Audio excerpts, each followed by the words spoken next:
és superxulo, molt maco. De fet, el Rally Igualada ja personalment és un dels que m'agrada més de tot el campionat de Catalunya. Sempre m'ha agradat molt, els tramos són preciosos, espectaculars, trossos molt ràpids, trossos molt tècnics. Ens ha fet un dia excepcional, gairebé d'estiu.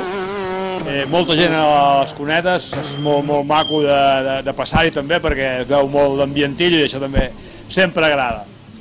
Per altra banda, hem tornat a guanyar-lo, ens ha tornat a faltar la competència de la nostra categoria, que desitgem que vinguin, perquè així ens ho faran més divertit. Segur que ens ho posen més complicat, però també serà més divertit. Se'ns ha quedat una mica curtet, se'ns ha quedat una mica curtet. Jo sé que la complexitat d'organitzar ral·lis cada cop és més gran, però és això, se'ns fa massa ràpid, sembla que, hosti, pam-pam, no?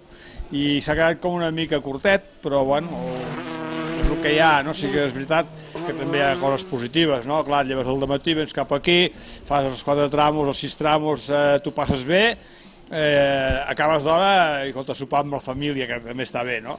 Són formes d'enfocar-ho. En global, molt ben organitzat, la gent superatenta i com sempre un 10.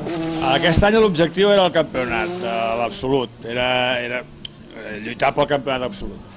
Ara ens ve Bellpuig de terra, portem aquest que és el primer que puntua pel campionat per l'absolut, l'altre puntua per la Copa, si ens posa bé la Copa també n'hi ha de fer-la, perquè a més hi ha el Rally de la Llana, que és el de casa i ens ve de gust fer-lo, però la idea inicial era això, era mirar d'agafar punts per mirar si podem assolir el campionat absolut, bé, i si no lluitar per fer-ho i divertir-nos, que és el que venim.